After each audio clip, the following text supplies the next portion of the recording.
Hey everyone, welcome to today's Daemon Tarot video.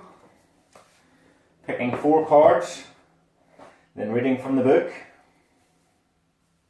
So let's see what we get today.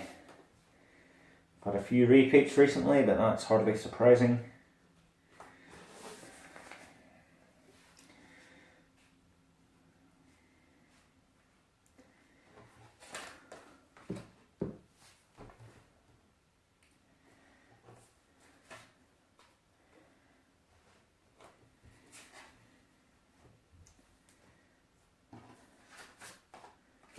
Four.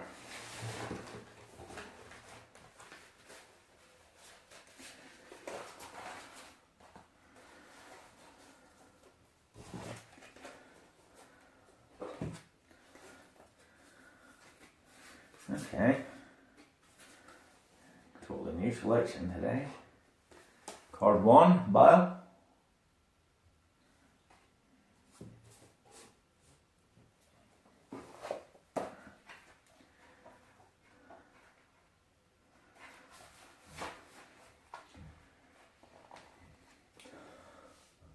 Bile is given the dubious honour of being the first and highest king in all of Hell's infernal monarchy. Yet, in the writings of other demonologists of the time, Bile is only given the title of Duke, ruling over the eastern region of Hell. As with many of the demons in this book, experts disagree as to their rank and holdings. Although Wire and Colin de Plancy both agree that Bile had 66 military units at his command.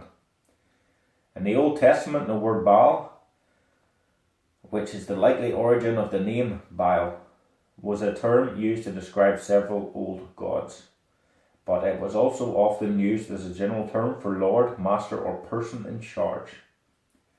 Sources disagree as to which ancient deity, if not all of them, named Baal, eventually evolved into Bile. And as such, de Plancy's Bile is shown with the head of a cat, a frog, and a king, possibly to cover all the previous incarnations of the deity. No matter which Baal became the later Bile, there was such power inherent in the title, Lord, Master, God, that Bile continued to be listed as the head of hell. In some cases, the name became synonymous with Satan himself, because who could be ranked higher? Although names aren't always quite so powerful in our daily lives, we do sometimes make assumptions about people, places, or things based on what they are called. Beware of status symbols, names, ranks, or possessions. Be sure that the person behind the title is worth esteem. Okay, very cool one here. I've never seen this one. Rahovart. Looks Germanic, maybe Scandinavian. Let's find them in here. Thankfully everyone's alphabetical, so it doesn't take too long to fly through. Rahovart. According to de Plancy, Rahovart is a demon about which we know very little. What we do know is that he is mentioned in an undated book called Moralite, published in Normandy. He is said to be a companion of Satan, and he carries a basket of souls of curmudgeons. Cool. As an entry, the above is not much to be getting on with. Such a tiny mention seems little more than a dead end, or perhaps even a character or brief fiction. However, that Rahovart's basket is said only to contain one type of soul is worth explaining. Surely there are souls far more worthy of hell than the curmudgeons, the ill-tempered. Murderers, liars, all manner of evil individuals seem worse than a surly person. But the fact is that we too often avoid and shun those who are grumpy, especially the elderly. Those angry individuals are often very lonely and harsh because they have years of practice at being alone and angry. Focus on seeing past the harsh armour of age and experience. Many sharp or grumpy individuals are simply harsh because life has taught them to expect the worst of others, so they show the worst of themselves first.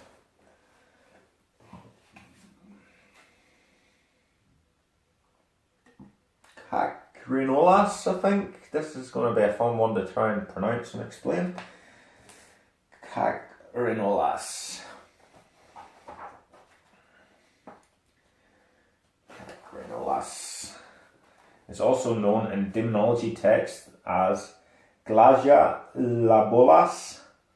According to Wire, he is a president of hell who commands 36 legions of demons.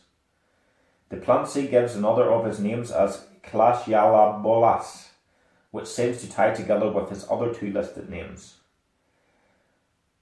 Cacrinolas is described by most demonologists as appearing in the form of a winged dog.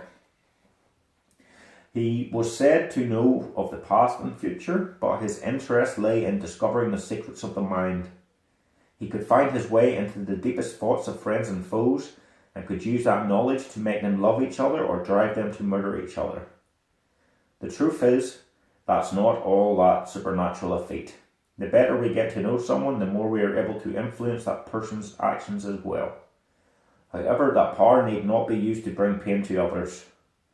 He could use the knowledge of men's minds to bring them closer together, and so of course can we. Focus on learning the secrets of others, but beware of using that knowledge to harm others.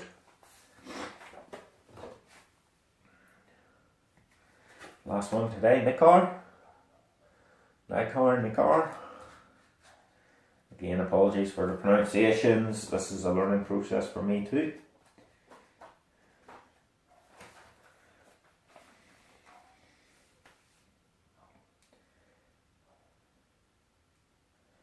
Nix, Knack, Knacky, Knock, Knockin', Neck, and Nikes are all names for spirits or demons of the river, lakes, and oceans of Europe. In a dictionary, Duplancy listed all of these various incarnations under the entry for Nicar.